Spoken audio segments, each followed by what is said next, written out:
Então, a gente vai começar a conversar hoje sobre esse assunto que acho que é muito interessante. Cólica, intestino preso, principalmente pais e mães de primeira viagem passam por essa situação. Mas antes da gente começar aqui, eu já vou abrir o telefone para você ligar e fazer a sua pergunta. 3247-4740. Ligue para a gente vai fazer a sua pergunta aqui ao longo da entrevista. Então, você pode já ligar e deixar anotada a sua pergunta, tá bom? Então, para começar, doutor, realmente é um assunto que preocupa muitos pais, não é? Cólicas. Preocupa porque a gente, quando recebe um neném que estava há alguns meses, né, num outro ambiente, num ambiente onde não comia, elementos de fora, não trabalhava com a digestão da maneira em que vai ter que trabalhar, ele vai passar por um período que a gente chama de adaptação. E essa adaptação é onde surgem esses sintomas, principalmente digestivos, em que a gente hoje observa as cólicas e também o próprio refluxo gastroesofágico, mostrando também essa tentativa de adaptação ao mundo exterior. Eu sempre costumo dizer, Bruna, que os nenéns, a gente comemora aniversário uma vez ao ano, né? A cada ano. Então, por que as cólicas, por exemplo, ou digamos assim, o neném para de ter esses incômodos digestivos depois de 3 meses? Porque, teoricamente, 9 na barriga, 3 fora, o neném nasceu. Então, a gente tem esses 3 meses para ele nascer, digamos assim, e completar esse primeiro ciclo de vida. E aí é nessa adaptação onde a gente começa a colocar elementos de fora, principalmente hoje, a maioria das vezes, colocando leites que não são da mamãe, ou seja, estranhos à natureza humana, como um leite de vaca, que é o mais comum que a gente usa, a gente tem grandes chances de não ser bem digeridos. E com isso haver formação de gases, haver incômodos na questão da digestão, e a mamãe, principalmente de primeira viagem, que não tem as técnicas, os truques, e nem o olhar em cima disso, vai sofrer. E aí, gente, tem aquele choro, aquele bendito choro da cólica, que é diferente, né, doutor? Quais são os sinais de que o bebê está chorando por uma dor relacionada à cólica? Porque muitas vezes ele chora, ele grita, ele fica vermelho, e a mãe e o pai não sabem o que fazer, já entra em desespero também, o clima todo fica tenso, né? Tenso. Se a gente parar para lembrar, todos aqui passamos por cólicas intestinais, antes de uma diarreia, durante uma diarreia. Então, tu vai lembrar que, na verdade, a chamada cólica, ela acontece, e esse choro vai acontecer em intervalos, porque é no momento em que o intestino está trabalhando, onde ele faz o espasmozinho, que vai gerar cólica. E não é uma coisa contínua, ela geralmente faz em espasmo, solta, faz com que a criança, dependendo do nível de estresse dela ou de reatividade que ela tem, ela reagir com um choro mais intenso ou não. E como é que a gente observa e vai entender que a criança está chorando de cólica?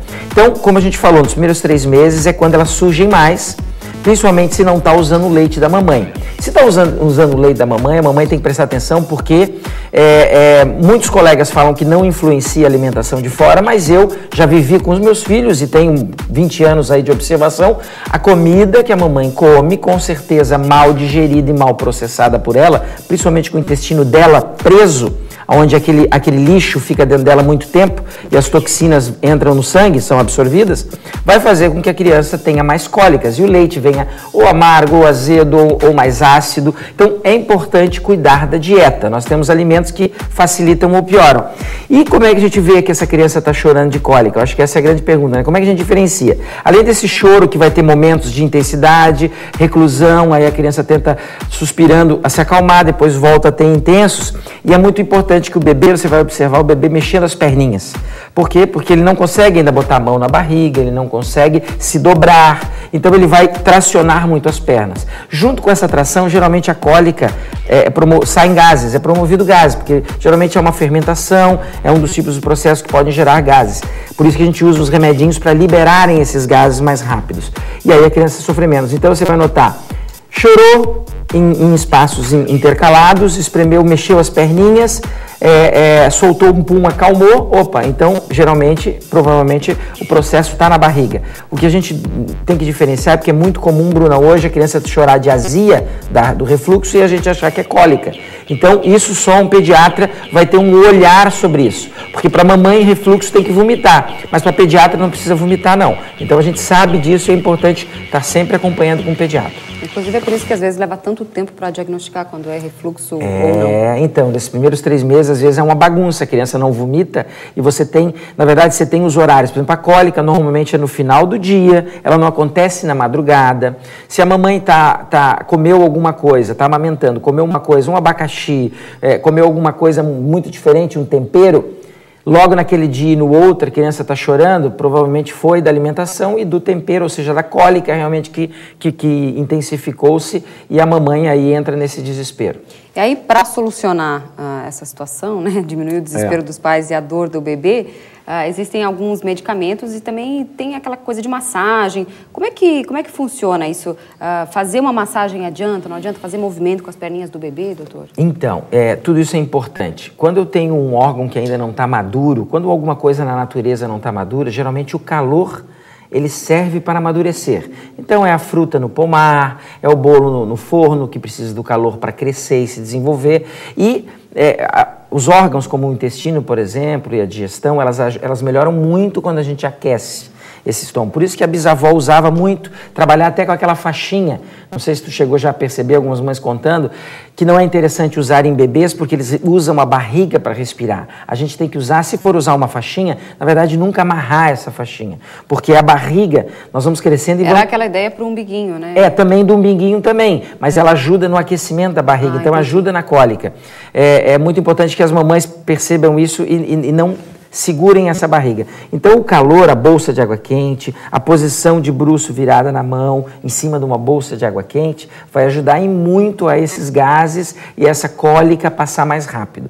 Então o calor é super importante, porque vai amadurecer e facilitar andar esses gases, e a questão da massagem, como você falou. As mamães podem fazer as massagens com a perninha para poder tentar liberar esses gases, ou até no sentido horário, na região do abdômen baixo, a gente fazia a massagem no sentido horário, usando um olhinho, pode-se até usar um olhinho aquecido, que a gente pode estar fazendo essa massagem, e depois manter ou com esse paninho ou com a bolsa de água quente, isso vai aliviar muito.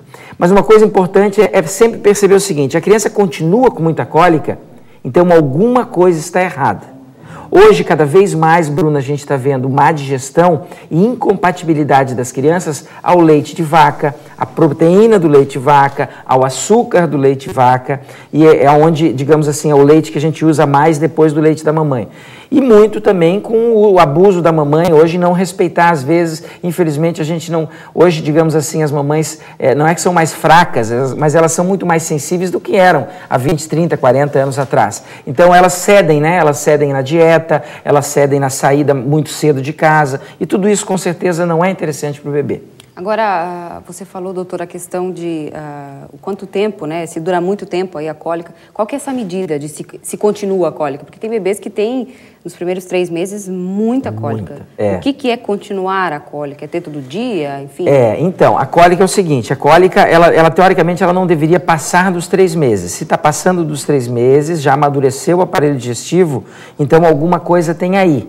Ou a incompatibilidade com o leite que ela está usando, e inclusive o seguinte, a mamãe que está amamentando no seio, a gente percebe muito quando ela toma muito leite de vaca, que a gente já cansou de falar, foi feito para o bezerro, não foi feito para a mamãe e nem para o ser humano. Quando ela toma isso, ela mesma não digere bem, ela cria gases, ela tranca o intestino dela. Já é mais comum, e ainda mais com a alimentação. E muito mais, né? Hoje todas as mulheres, quase todas, 80% delas têm intolerância à lactose.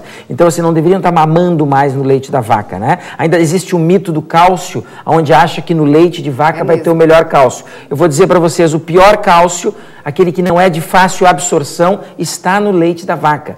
Vamos reforçar isso, porque se leite de vaca fosse bom para os ossos, na Holanda não teria mais osteoporose e fraturas do que na China, onde as pessoas não tomam leite, nascem mamando na mamãe e depois não tomam leite. Lá é chás e outros elementos. Mas é que, infelizmente, a indústria alimentícia é que manda, digamos assim, na gente, né? E aí faz a gente consumir e achar que leite, por exemplo, é vida, é saúde. E a gente sabe que não. O próprio zebu, com 1 tonelada, ele vai pastar e come nas folhas verdes mais cálcio do que no leite e no seio da mamãe. Senão os zebus e os boizões estariam correndo até tarde atrás da mamãe para mamar, né? E eles param de fazer isso. Nós não, a gente mama até morrer. Isso não, na vaca, e não é interessante. E isso é um dos grandes problemas relacionados à cólicas dos bebês. Vamos continuar a conversar depois do intervalo? Vamos. Pode ser? A gente tem muita pergunta, tem gente ligando, então daqui a pouquinho a gente continua a tirar suas dúvidas. Se você quiser ligar, 3247-4740. Eu volto já já.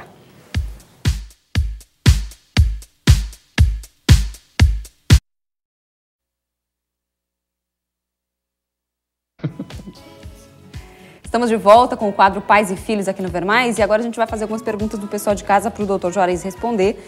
E vamos começar pela Nathalie de Balneário Camboriú, que ela pergunta o seguinte: doutor, que tipo de alimentos podem ser dados a partir dos 4 meses? A filha dela também só quer colo. O que fazer?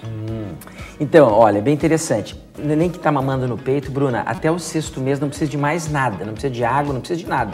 É peito da mamãe, principalmente se estiver ganhando peso e tudo isso, o pediatra vai estar acompanhando. A partir dos... Quem não está usando e está usando leites, de preferência a gente usar esses leites preparados, não leite de caixinha e nem de saquinho para os bebês, é muito importante, porque eles não são adequados para o bebê, eles não são, digamos assim, mais digestivos, então a gente tem que estar usando esses leites infantis mesmo, né? Prontos. É o leite em pó, né? São os leites em pós. E aí a gente, a partir dos 4 meses, a gente já pode começar a introduzir primeiro os suquinhos e as frutas, e depois a gente pode estar introduzindo os legumes do salgado, depois a carne, depois o feijão, depois o ovo. A pediatria, na verdade, nesse último ano, ela começou a entender que dá para entrar com tudo ao mesmo tempo. Mas isso não é uma opinião minha, é uma opinião da pediatria em si, né, da sociedade de pediatria, mas eu sempre prefiro entrar com elementos assim nessa sequência, como era no passado, porque você vai observando as más digestões da criança. E aí você vai observar. A cólica normalmente relacionada ao leite vai até os 3 meses e depois não deve seguir. Quando começa a ter cólica introduzindo outras coisas ou um leite de fora, mais uma vez, tem que estar atento ao que está tomando e à incompatibilidade que pode ter com esse produto. E nada melhor do que o pediatra para ver isso. Até porque se você começar com todos os alimentos junto, como você falou, não tem como observar qual que é a reação. A que se relaciona a reação? Claro, eu sempre peço para as mamães, pelo menos uma semaninha com um produto, pra gente, ou uma semaninha ou 4 dias, para você observar como ficam as fezes e como a criança tolera. Senão você não tem como saber o que fez mal e o que fez bem. Aí a outra pergunta da Nathalie é sobre o colo, né? A criança só quer colo. Então, às vezes, olha, é muito comum, às vezes, a gente achar que os bebês antes de 6 meses ou 9 meses já estão com manha e já estão querendo, por exemplo, como ela, eu quero só fica no colo. Eu vou dar uma dica para vocês. A criança até 6 meses... no mínimo até 6 meses, isso até pode esticar um pouquinho mais, ela não tem como fazer manha, ela não sabe nem que existe, ela nem sabe que tá existindo. Então, assim, na verdade, provavelmente ela pode estar com azia. E a posição em pé agrada e favorece a descida do leite e do ácido e ela não tem azia. As crianças que estão no colo, dormem, larga na cama e chora, tem que pegar no colo e dorme só sentada no papai, 90% das vezes tem um refluxo gastroesofágico que não precisa vomitar e que o pediatra vai poder tratar. Então dá uma olhadinha, Nathalie, pode ser que ela esteja com um problema com Com isso. certeza. Aqui a Silvane de Itajaí, ela tem um bebê de 6 meses, não aceita comida salgada. É normal? O que fazer? Já está na época de comer, Já né? está na época, bem isso. Então, digamos que ela começou a trabalhar com as frutas e entrou para os salgados, os legumes. E aí a criança não está se adequando ao sal. Até porque não se deve salgar as primeiras sopas de legumes. O sal é uma coisa que tem que entrar muito à frente. Na verdade, o sal em si. Inclusive, um detalhe bem rápido. O sal que a gente usa, esse sal marinho e o sal refinado, isso é veneno para nós. Isso, na verdade, causa hipertensão, causa vários problemas. Por quê? Porque só tem 2 elementos ali, 2 minerais, cloro e sódio. O que nós deveríamos estar usando, inclusive que ajuda a nossa saúde, porque tem mais de 83 minerais, é um sal integral.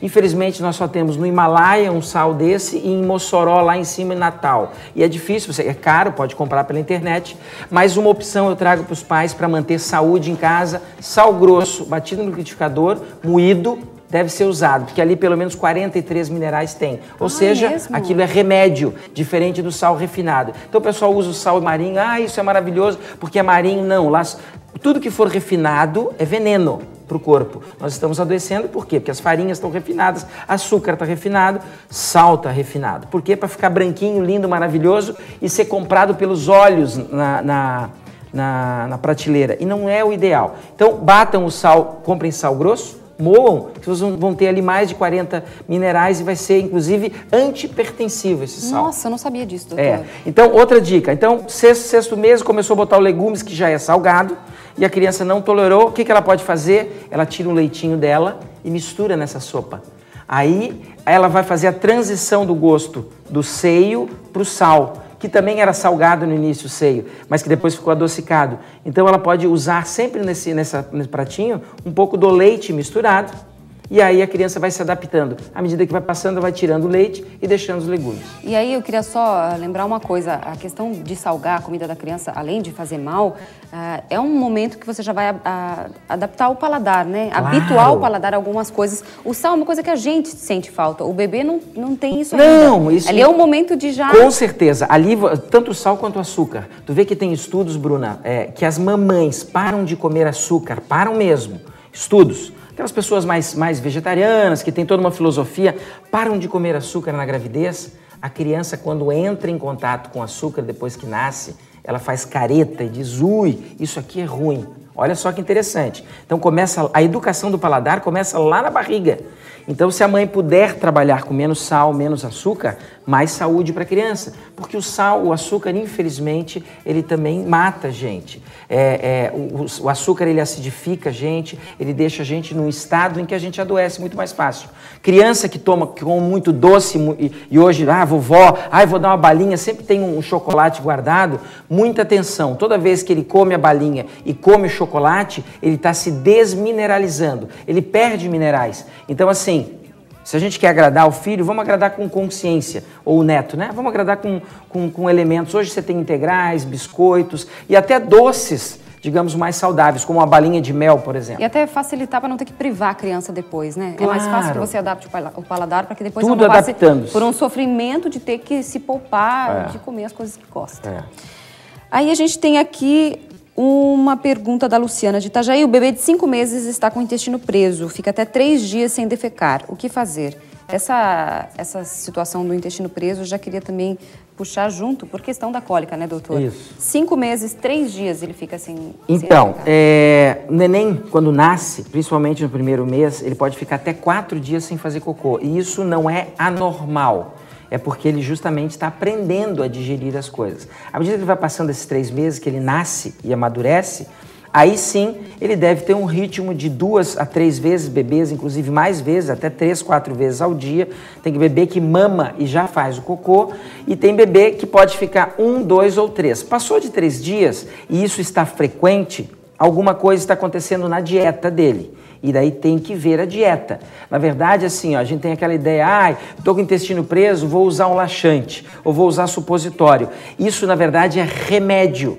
O que a gente tem que trabalhar não é no efeito, é trabalhar com a causa. Então vamos lá buscar na causa o que está fazendo. Muitas vezes você mexe no leite, troca o leite, tira a lactose, e aí tudo se regulariza. Então precisa o quê? De um profissional para estar olhando.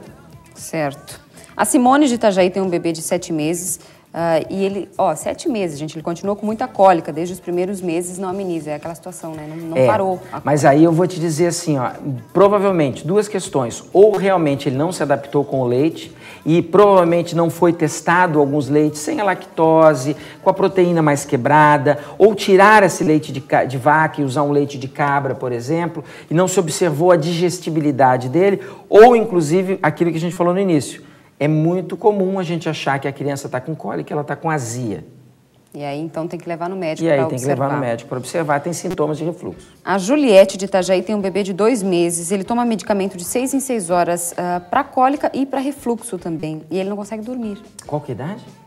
2 mesinhos, é bem pequenininho. Uau, bem pequenininho, já estamos usando assim, infelizmente hoje cada 10 crianças, 7 estão nascendo com esse refluxo, é muito complicado, junta com a cólica, então aí fica realmente mamães de cabelo em pé, porque não dormem, né? Elas passam a noite. Eu tive dois filhos, tenho 2 enteados que passaram por isso, a gente sua muito com a questão do refluxo.